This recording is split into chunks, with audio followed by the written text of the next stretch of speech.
ఉపాధ్యాయుల మిత్రులందరికీ నమస్కారం. మన ప్రభుత్వం మన తెలుగు మీడియం పాఠశాలను ఇంగ్లీష్ మీడియంలోకి మార్చడం జరుగుతుంది. సో మీడియం మార్చేటప్పుడు మన క్లాస్ రూమ్లో మనం పిల్లలతో ఇంటరాక్ట్ అయ్యేటప్పుడు మనం అదేవిధంగా పాఠాన్ని బోధించేటప్పుడు మనం వీలైనంతవరకు ఎక్కువ ప్రశ్నలు అనేవి ఉపయోగిస్తే వాళ్ళకి ఎక్కువ మాట్లాడే అవకాశం కల్పించడం వల్ల జరుగుతుంది. సో వారి కోసమే ఈ వీడియో. ఇందులో ప్రశ్నలు ఏ విధంగా తయారు చేయాలి అనే దాని గురించి కొన్ని షార్ట్ కట్స్ మరి కొన్ని స్టెప్స్ చెప్పడం జరుగుతుంది. సో వీడియో చివరి వరకు చూడండి. చూసిన తర్వాత తప్పకుండా మీ కామెంట్స్ని కింద కామెంట్స్ బాక్స్లో రాయండి. సో ఇప్పుడు ముందుగా మనం క్వశ్చన్ టైప్స్లోకి వెళ్దాం. ముందుగా ఎస్ఆర్ నో టైప్ క్వశ్చన్స్ గురించి మాట్లాడదాం. ఎందుకంటే ఇంగ్లీష్ గ్రామర్లో ప్రశ్నలు అనేవి ముఖ్యంగా రెండు రకాలుగా చెప్పుకుంటాం. ఒకటి yes or no type of questions అని, ఇంకొకటి WH టైప్ ఆఫ్ క్వశ్చన్స్ అనేవి తయారు చేయడం జరుగుతుంది. సో అయితే ఇక్కడ yes or no type of question కానీ చేయడం వస్తే WH క్వశ్చన్స్ కూడా మనం ఈజీగా తయారు చేయడం అనేది అవుతుంది. సో ముందుగా yes or no type of question చూద్దాం. అయితే ఎస్ఆర్ నో టైప్ క్వశ్చన్స్ అనేవి మనం ఎన్ని రకాలుగా తయారు చేస్తుంటామో ఒకసారి చూద్దాం. Yes or no type of questions ముఖ్యంగా మనం రెండు రకాలుగా చేస్తుంటాం. ఒకటి హెల్పింగ్ వెర్బ్స్తో ఉన్నవి, రెండు హెల్పింగ్ వెర్బ్స్ లేనివి అనమాట. సో హెల్పింగ్ వెర్బ్స్ ఉంటే ఎలా చేస్తాము, హెల్పింగ్ వెర్బ్స్ లేకపోతే ఎస్ఆర్ నో టైప్ క్వశ్చన్ ఏ విధంగా తయారు చేస్తాము ఒకసారి చూద్దాం. ముందుగా హెల్పింగ్ వెర్బ్ ఉన్న వాటి గురించి మనం మాట్లాడదాం. హెల్పింగ్ వెర్బ్ ఉన్న వాటిలో చూసినట్లయితే ముందుగా మనకి హెల్పింగ్ వెర్బ్స్ అంటే ఏంటో మనకి తెలిసి ఉండాలి. సాధారణంగా మనం టెన్స్లు అనేవి మొత్తం 12 రూపాల్లో ఉపయోగిస్తాం. ఈ 12 రూపాల్లో ఒక 2 రూపాల్లో తప్ప మిగతా అన్ని రూపాల్లో కూడా మనం ఏం ఉపయోగిస్తామంటే ఈ హెల్పింగ్ వెర్బ్స్, అలాగే మోడల్ వెర్బ్స్ అంటాం, అలాగే ఆక్సిలరీ వెర్బ్స్ అంటాం. వీటిని ఉపయోగిస్తూ ఉంటాం అనమాట. ఉదాహరణకి ఇక్కడ మీకు స్క్రీన్ పైన చూపించాం. Is, are, am, was, were, can, could, will, shall, should, may, might, must, are, to, need, has, have, had, ఇలా మనం ఇంకా దాదాపుగా 24 మనకు ఉన్నాయి. సో 24 హెల్పింగ్ వెర్బ్స్ కానీ మనకు సెంటెన్స్లో ఉంటే ఏ విధంగా క్వశ్చన్ ఫ్రేమ్ చేస్తాము ముందుగా ఒక ఎగ్జాంపుల్ చూద్దాం ఇక్కడ. సో ఈ విధంగా హెల్పింగ్ వెర్బ్స్ కానీ మనకి కనిపించినట్లయితే సో మనం చేయాల్సింది ఏమిటి, సో ఆ సెంటెన్స్లో ఉన్న హెల్పింగ్ వెర్బ్ని ప్రారంభానికి తీసుకువచ్చి ఆ సెంటెన్స్ చివరిలో ఒక క్వశ్చన్ మార్క్ పెట్టినట్లయితే అది ప్రశ్నగా మారిపోతుంది. ఫర్ ఎగ్జాంపుల్ చూడండి, హీ ఈజ్ ఏ బాయ్ అనేది ఇక్కడ సెంటెన్స్గా మనం తీసుకుందాం. ఇందులో హెల్పింగ్ వెర్బ్ మనకు క్లియర్ కనిపిస్తుంది ఈజ్. ఈ ఈజ్ని కానీ మనం వాక్య ప్రారంభంలో పెట్టినట్లయితే ఇది ఎస్ఆర్ నో టైప్ క్వశ్చన్ అవుతుంది. చూసారుగా, ఈజ్ హీ ఏ బాయ్. ఈ విధంగా మనం ప్రశ్నని తయారు చేయవచ్చు. మరో ఎగ్జాంపుల్ చూద్దాం.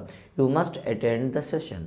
ఈ విధంగా సెంటెన్స్ ఇవ్వడం జరిగింది. ఇందులో మనకి హెల్పింగ్ వెర్బ్ ఏదండి, మస్ట్. సో ఈ మస్ట్ని కానీ మొదటికి తీసుకున్నట్లయితే దీన్ని మనం క్వశ్చన్ ఫ్రేమ్ చేయవచ్చు అనమాట. ఇలా must you attend the sessions అని మనం సెషన్ అని చెప్పవచ్చు. మరో ఎగ్జాంపుల్ చూద్దాం. ఇక్కడ షీ విల్ కమ్ టుమారో. ఇక్కడ మనకు క్లియర్గా హెల్పింగ్ వెర్బ్ కనిపిస్తుంది విల్.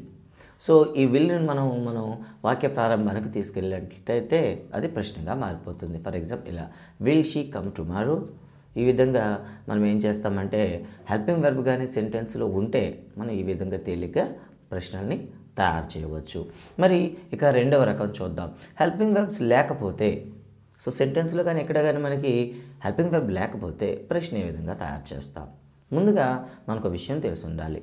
సింపుల్ ప్రెజెంట్ టెన్స్ కానీ సింపుల్ పాస్ట్ టెన్స్లో మాత్రమే మనకి హెల్పింగ్ వెర్బ్స్ అనేవి కనిపించవు. అంటే ప్రెజెంట్ టెన్స్లో ఒక వెర్బ్ ఉందంటే అది ఖచ్చితంగా డూతో కానీ డస్తో కానీ కలిసి ఉన్నట్లుగానే మనం పరిగణించాలి. అదేవిధంగా పాస్ట్ టెన్స్లో ఉంటే డిడ్తో సింపుల్ ప్రెజెంట్ టెన్స్లో ఉండే వెర్బ్ కలిసి ఉంది. ఫర్ ఎగ్జాంపుల్ ఏట్ అని ఉందనుకుందాం, ఈట్, ఏట్, ఈటెన్ అని చెప్తాం. సో ఈట్ మనకి ప్రెజెంట్ టెన్స్లో ఉంటే దాన్ని అది ఏ విధంగా ఉన్నట్టు డూ ప్లస్ ఈట్ అని. అదే ఈట్స్ ఉందనుకోండి డస్ ప్లస్ ఈట్ అని మనం లెక్కలోకి తీసుకోవాలి.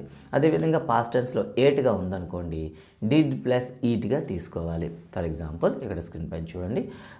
ఎప్పుడైనా if there is no helping verb then we have to make use of do, does and did. So present tense అయితే డూ, డస్లు వాడతాం, పాస్ట్ టెన్స్ అయితే డిడ్ వాడతాం అనమాట. ఫర్ ఎగ్జాంపుల్ ప్రెజెంట్ టెన్స్లో కానీ వెర్బ్ ఉంటే డూ, డస్ ప్లస్ మనం verb V1ని మనం తీసుకోవాలి. For example cow give milks. చూడండి ఇక్కడ కౌస్ గివ్ మిల్క్ అనే సెంటెన్స్ ఉంది. ఇక్కడ మనకి హెల్పింగ్ వెర్బ్ కనిపిస్తుందా, లేదు. కానీ మెయిన్ వెర్బ్ ఏముంది, గివ్. అంటే ప్రెజెంట్ టెన్స్లో ఉంది. అంటే దీన్ని మనం ఎలా రాయాలి? ఇక్కడ సబ్జెక్ట్ అనేది ప్లూరల్లో ఉంది కాబట్టి మనం డూని తీసుకుంటాం. కౌస్ డూ గివ్ మిల్క్ అనేది దీన్ని మనకు కావాల్సిన సెంటెన్స్. సో ఇప్పుడు మనకు ఆల్రెడీ కావాల్సినటువంటి పదం దొరికేసింది. సో దీన్ని కానీ అంటే హెల్పింగ్ వర్బ్ ఏదైతే అనుకున్నామో డూ దొరికేసింది. ఈ డూని వాక్య ప్రారంభంలో తీసుకెళ్ళి క్వశ్చన్ మార్క్ మనం తయారు చేయవచ్చు. డూ కౌస్ గివ్ మిల్క్, ఈ విధంగా మనం క్వశ్చన్ ఫ్రేమ్ చేయవచ్చు. అదేవిధంగా ఫర్ ఎగ్జాంపుల్ సబ్జెక్ట్ కానీ థర్డ్ పర్సన్ సింగులర్ పర్సన్ అయిందనుకోండి. ఫర్ ఎగ్జాంపుల్ చూడండి, షీ వర్క్స్ హార్డ్. సో వెర్బ్కి ఏం చేరిందండి ఇక్కడ? ఎస్ కానీ, కొన్నిసార్లు ఈఎస్ కూడా చేరుతుంది. ఇలా వెర్బ్కి కానీ ఎస్ కానీ ఈఎస్ కానీ చేరి ఉన్నట్లయితే మనం ఏం చేయాలి?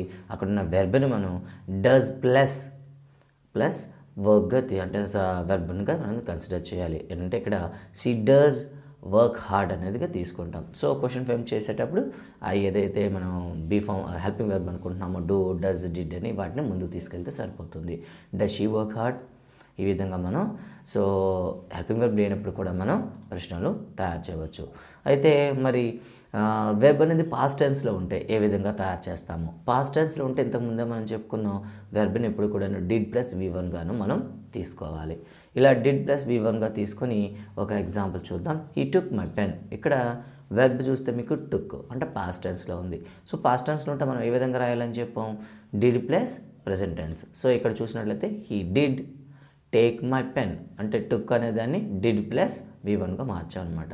సో మనకు కావాల్సిన హెల్పింగ్ వెర్బ్ దొరికేసింది. సో ఈ హెల్పింగ్ వెర్బ్ని ప్లేస్ మార్చినట్లయితే మనకు కావాల్సిన క్వశ్చన్ ఫామ్ అవుతుంది. Did he take my pen?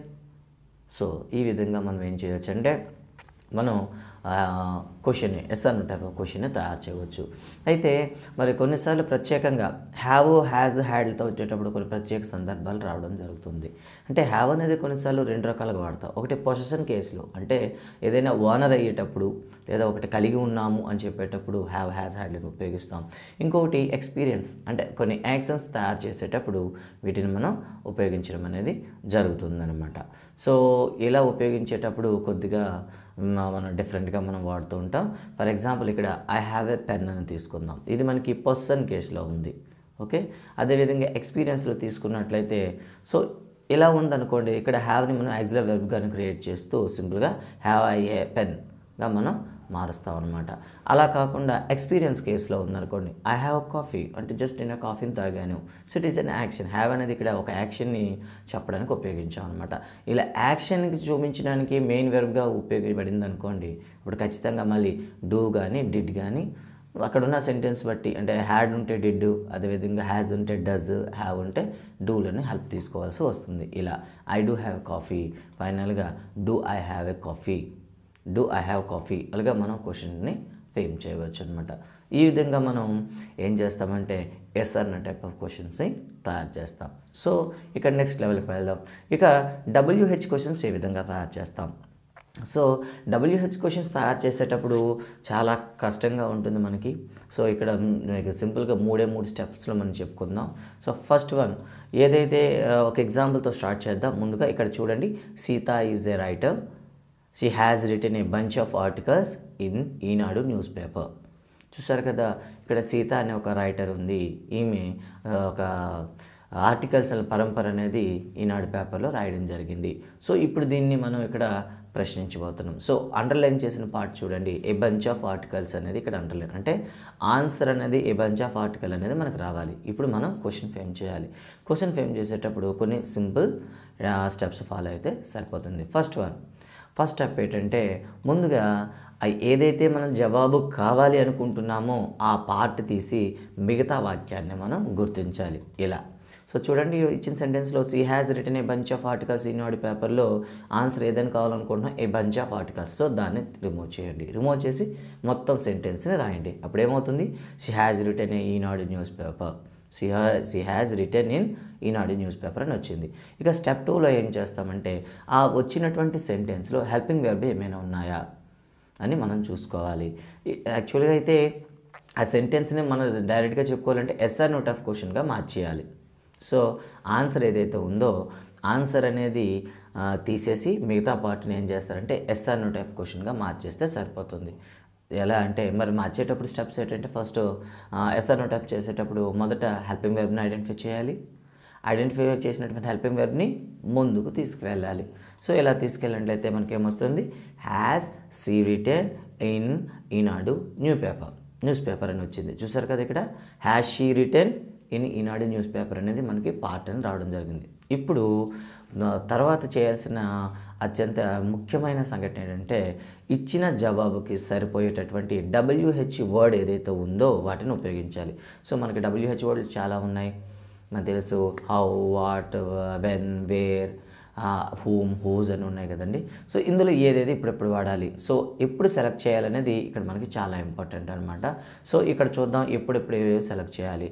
For example answer అనేది నౌన్ ఫేజ్ అయిందనుకోండి. సో ఇక్కడ చూడండి, నౌన్ ఫేజ్ అయ్యేటప్పుడు 3 వర్డ్స్ ఉన్నాయి ఇక్కడ, వాట్, హూ, హూమ్. ఒకవేళ నౌన్ ఫేజ్లో ఉండేటటువంటి ఆన్సర్ అనేది ఒక థింగ్ అనుకోండి, ఒక వస్తువు అనుకోండి, వాట్ ఉపయోగిస్తే సరిపోతుంది. అలా కాకుండా ఒక వ్యక్తి ఉన్నాడు అనుకోండి, అప్పుడు హూ వాడితే సరిపోతుంది. ఫర్ ఎగ్జాంపుల్ పొసెషన్ కేసులో ఉందనుకోండి, బై మీ, మా, టువర్డ్స్ మీ, విత్ అజ్ ఎలా పొసెషన్ కేసులో మనం వాడుతూ ఉంటాం. అలా పొసెషన్ కేసులో ఉండేటప్పుడు హూమ్ అనేది మనం ఇక్కడ వాడాల్సిన అవసరం ఉంటుంది. ఇక రెండవది యాడ్జెక్టివ్ ఫ్రేజ్ తీసుకున్నట్లయితే వాట్ కైండ్ ఆఫ్ అని, కొన్నిసార్లు what plus be form verb ఉపయోగించి సబ్జెక్ట్ ప్లస్ లైక్ అనేవి, కొన్ని రేర్ కండిషన్లో హౌ అనేది కూడా మనం ఉపయోగిస్తాం ఇక్కడ. మరి ఇలాంటి సమయంలో ఇంకేమైనా ఉన్నాయా? ఎస్, ప్రిపోజిషనల్ ఫేజ్ కానివ్వండి, యాడ్వర్బ్ ఫ్రేజెస్ అయినట్లయితే మనం వేర్, వెన్, హౌ, వై అనేవి కూడా ఉపయోగిస్తూ ఉంటాం అనమాట. కానీ ఇక్కడ చూసినట్లయితే ఈ క్వశ్చన్లో ఆన్సర్ అనేది మనకి నౌన్ ఫ్రేజ్లో ఉంది. అట్ ద సేమ్ టైం ఇది ఒక వస్తువును సూచిస్తుంది, ఏ బంచ్ ఆఫ్ ఆర్టికల్స్ వస్తువును చూపిస్తుంది. కాబట్టి ఇక్కడ మనం ఏం చేస్తామంటే వాటిని సెలెక్ట్ చేసుకోవడం జరిగిందనమాట. What has she return in Eenadu newspaper, ఇది క్వశ్చన్ అవుతుందన్నమాట. సో నెక్స్ట్ ఎగ్జాంపుల్ చూద్దాం. నెక్స్ట్ ఎగ్జాంపుల్లో సీతని మనం ఏం చేస్తాం, అండర్లైన్ చేస్తాం. అంటే మనం వేసే ప్రశ్న, మనం ప్రశ్నించబోయే ప్రశ్న ఆన్సర్ సీత రావాలి. సో ఇలాంటి సందర్భం ఎప్పుడైనా సరే ఆన్సర్ అనేది సబ్జెక్ట్ నాన్ ఫేజ్లో ఉండి సబ్జెక్ట్గా ఉంటూ అది డైరెక్ట్ వ్యక్తిని సూచిస్తుంది. కాబట్టి ఇలాంటి సమయంలో ఏం చేస్తామంటే అక్కడ ఉండేటటువంటి ఆ సబ్జెక్ట్ని రిమూవ్ చేసి జస్ట్ హూ పెట్టి మళ్ళీ రాసినట్లయితే సెంటెన్స్ అనేది క్వశ్చన్గా మారిపోతుంది అనమాట. For example Sita is a writer. So Sita అనేది పర్సన్ కాబట్టి మనం హూ వాడాలి. Who is a writer. ఫైనల్గా క్వశ్చన్ ఏమవుతుందంటే సీత ఈజ్ ఏ రైటర్కి మనం క్వశ్చన్ తయారు చేస్తున్నాం, హూ ఈజ్ ఏ రైటర్. ఈ విధంగా మనం ప్రశ్నని తయారు చేయవచ్చు. సో ఈ విధంగా మనకు ఉండేటటువంటి ప్యాసేజ్లు కానివ్వండి, లెసన్ చెప్పేటప్పుడు కానీ ఒక 10 నిమిషాలు అక్కడ ఉండే సెంటెన్స్ మీద వర్కౌట్ చేసినట్లయితే ఇలా నెంబర్ ఆఫ్ క్వశ్చన్స్ మనం తయారు చేయవచ్చు. మీకోసం మరి కొద్దిగా ఎగ్జాంపుల్ చూద్దాం ఒకసారి. She right a new story, ఇక్కడ క్వశ్చన్ రాయడం జరిగింది. ఇక్కడ మీకు చూసినట్టయితే హెల్పింగ్ వెర్బ్ లేదు ఇక్కడ. సో ఫస్ట్ ఆఫ్ ఆల్ మనం ఏం చేయాలి, yes or no type questions frame చేయడం మనకు తెలుసు కాబట్టి ఇచ్చిన సెంటెన్స్ని ఎస్ఆర్ నో టైప్లోకి మార్చేయండి. సో మారిస్తే ఏమవుతుంది, సో మనకు అక్కడ రైట్స్ ఉంది కాబట్టి అంటే అక్కడ ఏముంటుంది, డస్ ప్లస్ రైట్. మనం ఇంతకుముందు చెప్పుకున్నట్టు she does write a new story అనమాట. దీన్ని ఎస్ఆర్ నో టైప్ ఆఫ్ క్వశ్చన్లో మారిస్తే మనకేముంది, అక్కడ ఉండే ఆన్సర్ పార్ట్ని తీసేయండి. ఏముందండి, ఏ న్యూ స్టోరీని తీసేసి మిగతాది రాయండి. డస్ షీ రైట్, ఇక్కడికి రావాల్సిన yes or no type question does she write. So ఇప్పుడు మనకి చేస్తుంది నౌన్ ఫేజ్, అదేవిధంగా అదొక థింగ్ని సూచిస్తుంది కాబట్టి సింపుల్గా మనం ఏం వాడతాం, వాట్ ఉపయోగిస్తాం. ఫైనల్గా క్వశ్చన్ ఏమవుతుందంటే వాట్ డస్ షీ రైట్. ఇలా మనకి క్వశ్చన్ ఫ్రేమ్ చేయవచ్చు. మరో క్వశ్చన్ అంటే ఇది ప్రెజెంట్ టెన్స్లో ఉంది కాబట్టి ఎలా చేస్తాం, పాస్ట్ టెన్స్లో మారిస్తే she wrote a new story. ఇక్కడ పాస్ట్ టెన్స్లో ఉంది కాబట్టి వెర్బ్ మనం ఎలా తీసుకోవాలి, డిడ్ ప్లస్ రైట్గా తీసుకుంటాం అనమాట. సో ఇక్కడ చూడండి, she did right a new story అనేది మనకి ఎస్ఆర్ నో టైప్ చేసేటప్పుడు మొదటి స్టెప్ అని చెప్పుకున్నాం. సో ఇప్పుడు మనం ఏం చేస్తామంటే ఆ న్యూ స్టోరీ ఏదైతే జవాబు ఉందో దాన్ని తీసేసి మిగతా పార్ట్ని రాస్తాము. ఎలా, డిడ్ షీ రైట్. సో ఇక్కడ కూడా అది నౌన్ ఫేజ్లో ఉంది, అది కూడా థింగ్ కాబట్టి మళ్ళీ వాట్ అనేది యాడ్ చేస్తాం. వాట్ డిడ్, ఇక్కడ వాట్ డిడ్ షీ రైట్ అనేది ఇక్కడ మనకి ఆన్సర్గా మనం చెప్పుకోవడం జరుగుతుందన్నమాట. ఇక మరో ఎగ్జాంపుల్ చూద్దాం. ఇక్కడ కొన్ని సెంటెన్స్ ఉన్నాయి. ఫర్ ఎగ్జాంపుల్ ఇవి కొన్ని యాడ్జెక్టివ్ కేసులో ఉండేటప్పుడు క్వశ్చన్ ఏ విధంగా ఫ్రేమ్ చేయాలి. ఫస్ట్ ఆఫ్ ఆల్ ఇచ్చిన సెంటెన్స్ని మనం ఏం చేస్తామంటే ఎస్ఆర్ నో టైప్గా మారుస్తాం. మార్చిన తర్వాత సో యాడ్జెక్టివ్ ఫేజ్కి సరిపోయేటటువంటి WH వర్డ్ని యాడ్ చేసి ఆ యాడ్జెక్టివ్ని రిమూవ్ చేసేస్తాం. ఫర్ ఎగ్జాంపుల్ చూడండి, ఇక్కడ హీ ఈజ్ హ్యాండ్సమ్ అనేది సెంటెన్స్. ఇక్కడ హ్యాండ్సమ్ని మనం ప్రశ్నించాలనుకుంటున్నాం. సో దాన్ని ఎస్ఆర్ మారిస్తే ఏమవుతుందండి, ఎస్ఆర్ నో టైప్ మారిస్తే ఈజ్ హీ హ్యాండ్సమ్ అనేదిగా మారుతుందన్నమాట. ఇక్కడ ఈజ్ హీ హ్యాండ్సమ్లో మనకి మనకేముంది యాడ్జెక్టివ్ పార్ట్ హ్యాండ్సమ్ ఉంది, దాన్ని తీయాలి. హ్యాండ్సమ్కి అనేది యాడ్జెక్టివ్ కాబట్టి దానికి సరిపోయేటటువంటి క్వశ్చన్ ట్యాగ్ ఏంటంటే హౌ. క్వశ్చన్ పార్ట్ హౌ అనమాట. ఇప్పుడు చూసినట్లయితే హౌ ఈజ్ హీ అనే విధంగా మనం క్వశ్చన్ ఇక్కడ సెంటెన్స్ చూద్దాం ఒకసారి. She looks beautiful.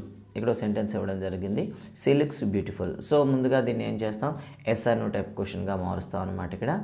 ఓకే, ముందుగా మార్చేటప్పుడు షీ డస్ లుక్ బ్యూటిఫుల్ అనేది మనకి ఎస్ఆర్ నో టైప్ తయారు చేసేటప్పుడు, so does she look beautiful అనేది మనం ఎస్ఆర్ నో టైప్గా మారుస్తాం. సో దీన్ని మనం ఏం చేస్తామంటే క్వశ్చన్గా ఫ్రేమ్ చేసేటప్పుడు యాడ్జెక్టివ్ పార్ట్ని రిమూవ్ చేసేసి హౌని యాడ్ చేస్తాం. హౌ డస్ షీ లుక్ అనేది రాస్తాం. అలాగే మరో ఎగ్జాంపుల్ చూడండి, she is going to school. ప్లేస్కి సంబంధించేటటువంటి క్వశ్చన్ ఇక్కడ మనం తయారు చేయాల్సి వస్తుంది. సో ఇక్కడ ఇలా వచ్చిందనుకోండి, సి ఈజ్ గోయింగ్ అనేది మనకు కావాల్సినటువంటి రిమైనింగ్ పార్ట్. దీన్ని ఎస్ఆర్ నో టైప్గా మార్చేటప్పుడు ఈ షీ గోయింగ్ అనే స్టేట్మెంట్ రావడం జరుగుతుంది. సో ప్లేస్కి సంబంధించింది కాబట్టి మనం ఏం చూస్తామంటే వేర్ అనే WH వర్డ్ని ఉపయోగిస్తాం. ఫైనల్గా మనకి ఏమొస్తుందంటే where is she going, where is she going అనేది క్వశ్చన్గా మనకు రావడం జరుగుతుంది. సో ఇదే విధంగా డిస్టెన్స్ ఉంచేటప్పుడు హౌ లాంగ్ అని, లేదా హౌ ఫార్ అని, కాస్ట్ వచ్చేటప్పుడు హౌ మచ్ అని, హౌ మనీ అని, అదేవిధంగా హైట్ వచ్చేటప్పుడు హౌ టాల్ అని, ప్లేస్ వచ్చేటప్పుడు వేర్ అనేది, అదేవిధంగా టైం వచ్చేటప్పుడు వెన్, అదేవిధంగా సబ్జెక్ట్ పాజిటివ్ కేసులో ఉంటే హూమ్ అని, హూజ్ అని మనం WH వర్డ్స్ ఉపయోగించాల్సి వస్తుంది.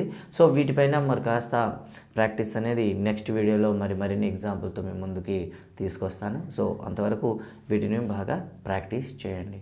So thank you very much.